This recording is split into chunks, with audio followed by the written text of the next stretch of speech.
All right, so we went off and talked about pretty much how to read your script in general. Just how to look out for certain elements in the story that you should be looking out for. Now let's take another dive into it.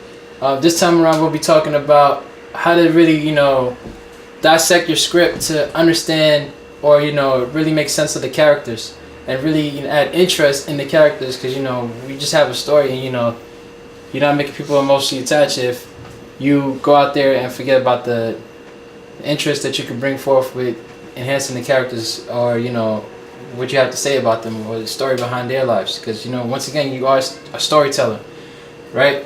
So I'm over here, this is Vince, the producer, videoschool.net, and I'm over here with Dakota again, and pretty much Dakota, introduce yourself again. Yeah, my name's Dakota, produced by Dakota. I'm a music producer and record arranger. You can find my stuff at producedbydakota.com. That's spelled PRODBY, Dakota, DAKOTA.com. Yeah, and essentially we're just sitting down here going over character construction relative to your project. One of the most important things that we find is branding your characters. All major characters and all projects generally have a brand or an aesthetic that makes them notable. Think about Flava Flav's clock, or A$AP Rocky's grill, or Dr. House's cane if you're a fan of House. And the list goes on and on to whatever your favorite show is. I'm sure if you take a moment and you think about any of your favorite characters that you watch, whether it be on TV or radio or music, whatever, you feel you have an identifier that relates to the brand of that character. So essentially, you want to brand your characters as you construct your characters. Right, you see this a lot of times, like in a movie like Lord of the Rings.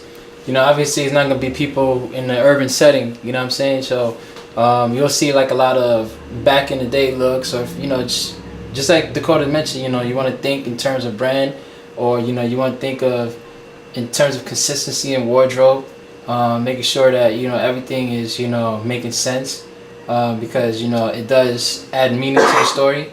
All right. Another thing is making sure when you do have like these this idea of how you want everybody to, it's almost like a uniform, right? If I could relate to anything, it's like having a uniform on set. Once again, as a director, you're pretty much like a manager, right? So you can think about it like that again. The set is the workplace, and pretty much you gotta let people know what uniform to come dressed with before they get to work, right? So therefore, you guys go on with the plan, which is whatever it is you guys are executing as a daily operational thing, and or the script, so everybody's on board with what's going on. Everybody knows what they have to wear and everything. You don't want somebody to get there and then as a director you fail to let them know, hey, by the way, this is a shoot that's going on in underwater. This person came with all types of stuff. So a tool that I use that I think would help you guys, would help you out, is a cow chart. It's cow, just like the black and white animal that's on the farm. The C stands for character, as in what would your character say about himself or herself. The O stands for other characters. What would other characters or the antagonists or allies of your character in your project say about the main character. And then the W is what the writers actually intend your character to say about himself, like what he actually is from a writer's perspective. So notice that Dakota said intent, and he emphasized the intent.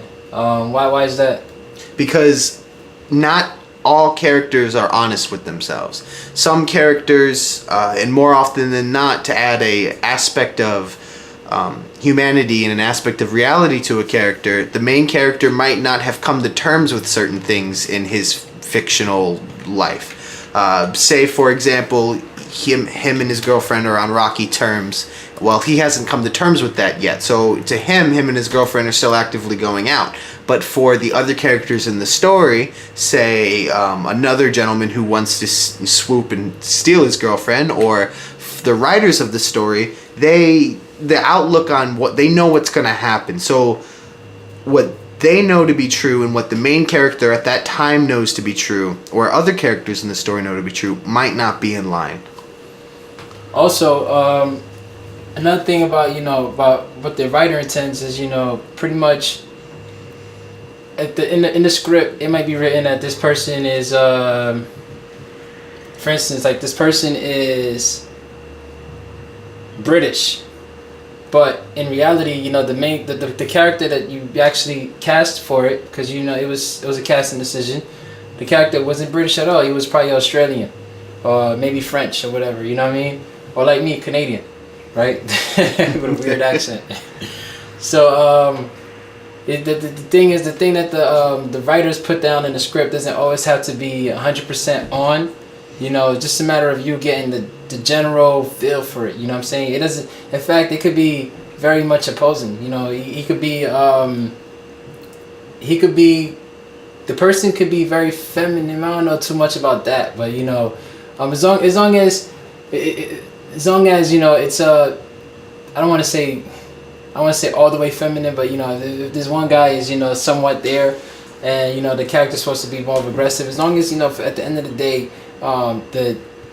The story's being told and it's still being told to the best of the ability with what you got.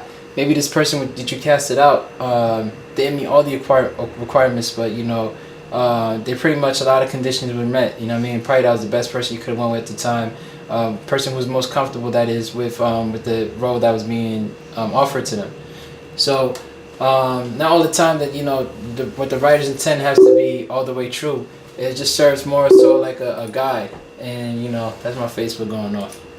A great example of that would be Disney's Pirates of the Caribbean. Not a lot of people know this, so would be an insider scoop for you guys at home. But Disney was not initially looking to cast a drunk and belligerent pirate, Johnny Depp, to be in the main star of the movie series. Is actually initially a Disney film. They had intended a cutesy, G-rated, family-style pirate. But Johnny Depp came in with his outlook on the role, which should obviously, if you haven't seen the movie by now, you're a little bit behind in the times, but is a drunk, belligerent pirate, and Disney fell in love with that new character concept. And when they brought the two ideas together, it's made in a multi-award winning movie and a massive franchise. There's a lot of benefits to be rewarded for keeping your ear to the ground and staying open to new perspectives on ideas with your actors and during character development and the pre-production part of your project. So another thing about breaking down your script for character is you want to make sure that be clear on the intention. By intention I mean need. A character is gonna have needs in terms of what they in terms of what they're looking for. In the sense of everybody has their own goal and stuff and whatnot, and there's gonna be obstacles in terms of what's getting in the way of them getting what they want, and you can look at the intention or the need as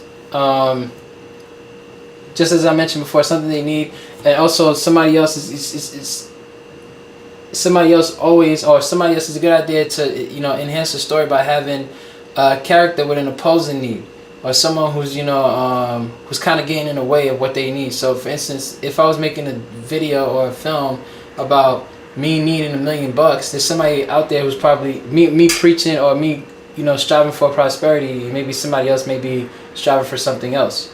Maybe where they talking about giving away everything. You know what I mean? Maybe like money is not it all. Money is not everything, or whatever. Maybe I'm Christian and someone's trying to convert me to Muslim. Maybe whatever it is. You know what I'm saying? So you want to make sure that you figure out what are the needs of the character, what are the intentions, as well as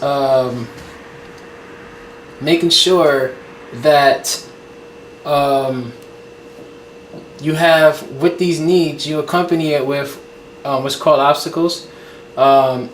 these obstacles pretty much would serve as as a a bigger conflict, as you would say, something that's other than the character. Sometimes it could be the same character, or it could be just emphasizing the conflict, which is pretty much the opposing intentions. You can add conflict by having opposing intentions between characters in a certain scene.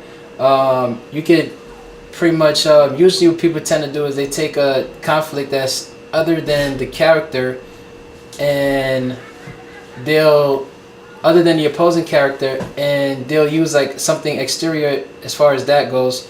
An exterior, let's just call it an exterior conflict, and they'll use that to be more so like the container of this little conflict that's happening between these opposing characters. Sometimes it could be an inner feeling. It could be something that's going on inside, like a battle inside.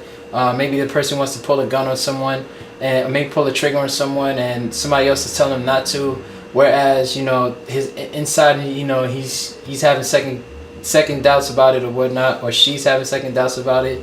So you want to make sure you have those. The stuff as little as that is what's going to help you make your story a little bit more interesting. Also, just to build on what Vince is saying here about character obstacles, is obstacles also add a level of authenticity to your story. Real life, as you know, real life rarely works out the exact way you plan. So these character obstacles act in stride with Murphy's Law, as if anything can go wrong, it probably will go wrong. And it just makes it more realistic. It makes it more authentic. It allows your audience to get more in depth in your story and feel like if they were in that situation, that's what they would do. All right, so that's what we have for breaking down the script in terms of for characters. So if this helped you out, make sure you leave a comment under the video below if you've seen this on YouTube. If this is out on Stitcher Radio or whatnot, iTunes, just take a look at it. Leave a comment, leave a review. Let me know, or let us know how it helped you out. If you have any questions, once again, it's questions@videoschool.net. And we'll be happy to help you out. Absolutely. And Vince, thank you for the feature. It's always a pleasure to sit down and have some dialogue going about the industry and reach out to each and every one of you individually and help you get your projects underway and moving forward. Art is a great thing, and it's a pity not to share it. And that's hopefully what these educational courses and these podcasts are helping you guys to do. All right. So remember, it's www.videoschool.net if you're trying to reach me. Slogan is be what you study. All right.